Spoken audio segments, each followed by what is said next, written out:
Alam sa inyo, last year ko na. Last year ko na. And I'm so happy to be part and to be ano ba?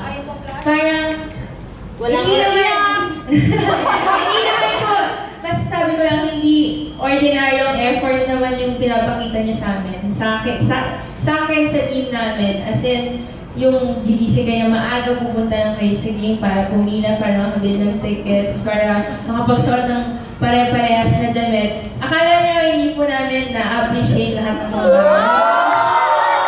Pero, sa totoo lang po, sobrang nagpapasalamat po kami. And, iba kayo magmahal talaga. Iba po. As in,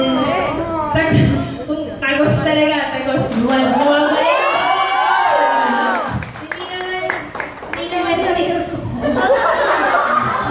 Alam ko kung may sarili kayong mga pamilya, may sarili kayong mga ginagawa, pero you give time. You give time. Really. You know, alam niyo naman po, para sa amin mga athlete, sobrang importante ng oras eh. Kahit kami sa sarili namin, hindi namin minsan mabigyan ng time yung sarili namin kasi may training, ganyan. Pero kayo yung nagpapaalala sa amin palagi na gusto mo talaga, kung mahal mo talaga yung isang bagay, hindi pwedeng hindi makawala ng oras. So, dahil dyan, sobrang hindi po ako dapat ang hinihiduloy. So, hinihiduloy dapat yung mga sarili nyo. Kasi, grabe kayo magmahal, grabe kayo magpakita, grabe kayo magparamdam.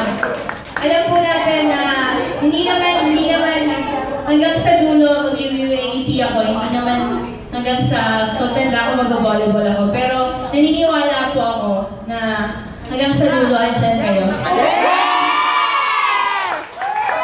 Nasa picture kayo, isa-isa dito kayo. Yan lang, masasabi ko lang maraming salamat. Mula sa talaga, sa puso ko talaga. Wala na kaming, ako hindi lang naman po ako yung sinusuportahan nyo. I think, yung win-win situation tayo eh. Hindi lang ako, pati yung volleyball na gusto ko. So lahat tayo may progress, hindi lang sa part ko, pati yung volleyball community, which is kayo, part po kayo ng volleyball community na yun. And we're one happy family, and I'm really happy to be part of it. And I'm really looking forward to be with you more often, di ba? So, ayun. And sana, this season po, Sure. makita ko kayo, makita tayo. At sana, Kahit di ko saan! alam bakit tayo iiyak sa last game. Sana, masaya tayo.